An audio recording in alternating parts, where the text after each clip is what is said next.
السلام علیکم ورحمۃ اللہ وبرکاتہ نحمده ونصلی علی رسوله الکریم اما بعد اعوذ باللہ من الشیطان الرجیم بسم اللہ الرحمن الرحیم وَإِذَا نَادَيْتُمْ إِلَى الصَّلَاةِ اتَّخَذُوهَا هُزُوًا وَلَعِبًا ذَلِكَ بِأَنَّهُمْ قَوْمٌ لَا يَعْقِلُونَ قل يا أهل الكتاب هل تنقمون منا إلا أن آمنا بالله وما أنزل إلينا وما أنزل من قبل وأن أكثركم فاسقون قل هل أنبئكم بشر من ذلك مثوبة عند الله من لعنه الله وغضب عليه وجعل منهم القردة والخنازير وعبد الطاغوت أولئك شر مكانا وأضل عن سواء السبيل وإذا جاءوكم قالوا آمنا وقد دخلوا بالكفر وهم قد خرجوا به والله أعلم بما كانوا يكتمون وترى كثيرا منهم يصارعون في الإثم والعدوان وأكلهم السحت لبئس ما كانوا يعملون لولا ينهاهم الربانيون والأحبار عن قولهم الإثم وأكلهم السحت لبئس ما كانوا يصنعون وقالت اليهود يد الله مغلولة غلت أيديهم ولعنوا بما قالوا بل يداه مبسوطتان ينفق كيف يشاء ولا يزيدن كثيرا منهم ما أنزل إليك من ربك طغيانا وكفرا وألقينا بينهم العداوة والبغضاء إلى يوم القيامة كلما أوقدوا نارا للحرب أطفأها الله ويسعون في الأرض فسادا والله لا يحب المفسدين. الحمدللہ آج تدبر قرآن کی کلاس نمبر 122 122 نمبر کی کلاس ہے جس میں سورہ مائدہ کی آیت نمبر 58 سے 64 میں نے آپ کے سامنے تلاوت کی. سب سے پہلے آیات کا ترجمہ. آج کی آیتوں میں اللہ رب العالمین نے ارشاد فرمایا وَإِذَا نَادَيْتُمْ إِلَى الصَّلَاةِ اتَّخَذُوهَا هُزُوًا وَلَعِبًا کہ جب آپ انہیں نماز کی طرف بلائیں گے تو وہ نماز کو مذاق اور کھیل کی طرح لیتے ہیں کیونکہ یہ ایک ایسی قوم ہے جو عقل نہیں رکھتی ہے. یہاں پر منافقوں کا ذکر ہو رہا ہے کہ جب آپ اللہ کی طرف نماز کی طرف انہیں بلائیں گے مطلب اذان ہوتی ہے تو وہ اسے مذاق بناتے ہیں, اس کا ہنسی اور ٹھٹھولا بناتے ہیں کہ اس میں کوئی اہمیت نہیں ہے کیونکہ یہ قوم عقل نہیں رکھتی.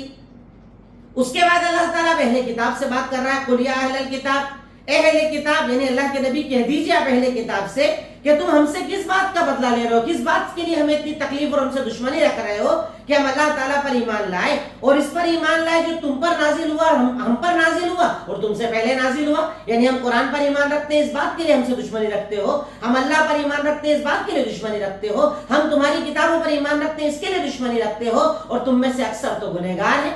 یعنی آپ اہل کتاب کو یہ بتائیے کہ تم ہماری بات کیوں نہیں مان رہے ہو جبکہ ہم تمہیں اس چیز کی طرف دعوت دے رہے ہیں جو تمہاری کتابوں میں بھی لکھی ہوئی ہے. اس کے بعد اللہ تعالیٰ کہتا ہے کہ قل هل ننبئکم من شر من ذلک.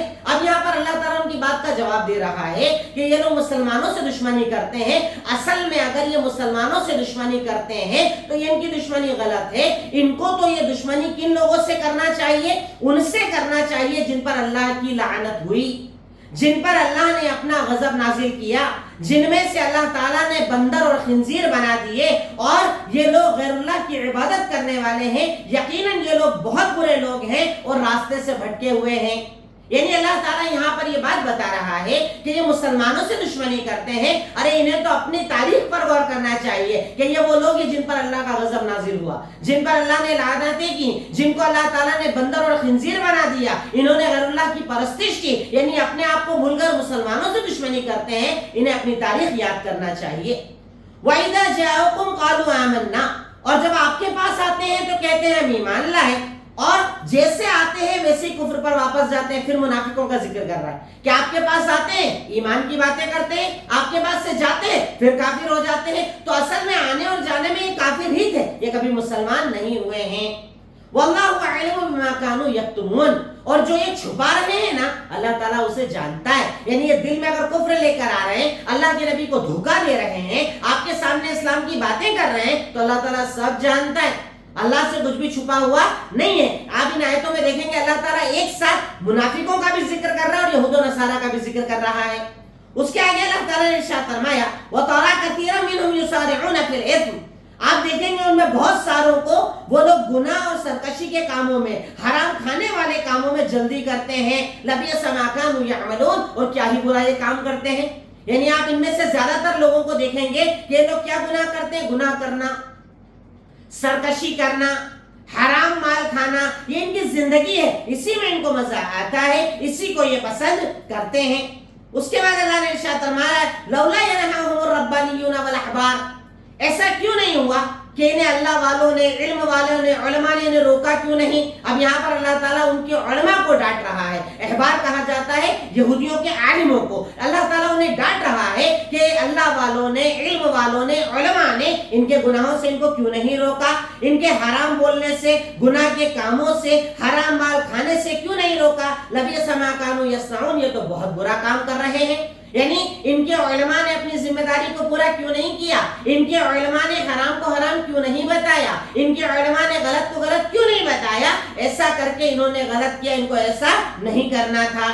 اب اس کے بعد اللہ تعالیٰ یہودیوں کی ایک جرأت کو بتا رہا ہے کہ یہودیوں کے اندر کتنی جرأت تھی، یہودیوں کے اندر اللہ تعالیٰ کے سامنے کھڑے رہنے کی کتنی زیادہ طاقت تھی. دیکھیے کیسے گنہگار یہ قوم تھی کہ یہ اللہ کے بارے میں کہتے ہیں وَقَالَتِ الْيَهُودُ يَدُ اللَّهِ مَغْلُولَةٌ، اور یہ یہودی کہتے ہیں کہ اللہ تعالیٰ کے ہاتھ تو بندھے ہوئے ہیں. نعوذ باللہ، اللہ تعالیٰ تو کنجوس ہے، خرچ نہیں کرتا ہے. اللہ تعالیٰ جواب دے رہا ہے غلت ایدیہم، ان کے ہی ہاتھ بندھے ہوئے ہیں. وَلُعِنُوا بِمَا قَالُوا، ان کے اس بولنے کی وجہ سے ان پر اللہ کی لعنت ہے. بل یداہ مبسوطتان، اللہ کے ہاتھ تو کھلے ہوئے ہیں، یعنی اللہ تعالیٰ تو بڑا خرچ کرنے والا ہے. يُنْفِقُ كَيْفَ يَشَاءُ، جیسا چاہتا ہے وہ خرچ کرتا ہے.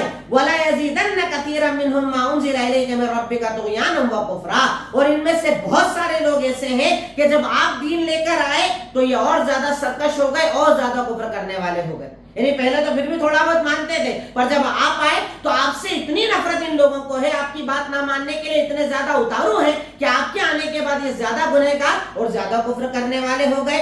وَأَلْقَيْنَا بَيْنَهُمُ الْعَدَاوَةَ وَالْبَغْضَاءَ، اور ہم نے تو ان کے درمیان آپس میں ہی نفرتوں کو ڈال دیا ہے، ہم نے ان کے درمیان آپس میں ہی نفرتوں کو، دوریوں کو ڈال دیا ہے. كُلَّمَا وَقَدُوا نَارًا لِلْحَرْبِ، جب جب یہ آگ لگاتے ہیں، لڑائی کرنا چاہتے ہیں، جھگڑے کرنے چاہتے ہیں، اللہ تعالیٰ اس آگ کو بجھا دیتا ہے. یعنی یہ بار بار کوشش کرتے ہیں کسی طرح سے جنگ ہو جائے، کسی طریقے سے فساد پھیل جائے. یہ جب جب کوشش کرتے ہیں اللہ رب العالمین ان کی کوششوں کو ناکام کر دیتا ہے، کیونکہ اللہ رب العالمین اس عمل کو پسند نہیں فرماتا ہے. وَيَسْعَوْنَ فِي الْأَرْضِ فَسَادًا، اور یہ زمین میں فساد مچاتے ہیں، یہ فساد مچانے والے کام کرتے ہیں. وَاللَّهُ لَا يُحِبُّ الْمُفْسِدِينَ، اور اللہ تعالیٰ فساد مچانے والوں کو پسند نہیں فرماتا ہے. تو یہاں پر اللہ رب العالمین نے پہلے اہل کتاب، پہلے منافقوں کا ذکر کیا کہ اللہ کے نبی جب آپ بلاؤ گے تب یہ نماز کا مذاق بنائیں گے. پھر اس کے بعد اہل کتاب کو کہا کہ تم ایمان کے خلاف کیوں کھڑے ہو، ارے ہم اللہ پر ایمان لائے، رسول پر ایمان لائے، تمہاری کتابوں پر ایمان لائے، اس بات کے لیے ہم سے دشمنی کرتے ہو. اس کے بعد اللہ نے کہا دشمنی کرنا ہے نا تو اپنی تاریخ دیکھو، تم میں وہ گزرے جن پر اللہ کا غضب ہوا، اللہ کی لعنت ہوئی، اللہ ناراض ہوا، بندر بنایا، خنزیر بنایا. تم اپنے بارے میں تو غور کرو. اس کے بعد اللہ تعالیٰ پھر کہتا ہے کہ آپ ان میں سے بہت ساروں کو دیکھیں گے کہ یہ کفر میں جلدی کرتے ہیں، گناہ میں جلدی کرتے ہیں. اس کے بعد اللہ تعالیٰ نے منافقوں کا بھی ذکر کیا کہ جیسے آتے ہیں ویسے ہی جاتے ہیں، دل میں کفر چھپا کر رکھتے ہیں. اس کے بعد اللہ تعالیٰ نے یہودیوں کی جرات کا ذکر کیا کہ یہ لوگ اللہ تعالیٰ کے بارے میں کہتے ہیں کہ نعوذ باللہ اللہ رب العالمین کنجوس ہے، جبکہ اللہ تعالیٰ تو خرچ کرنے والا، عطا کرنے والا اور دینے والا ہے. اب اس کے بعد اللہ رب العالمین نے آج کی آیتوں میں جو تذکرہ کیا اس میں جو کچھ مشکل الفاظ ہیں، پہلی چیز ترجمہ، اب اس کے بعد مشکل الفاظ.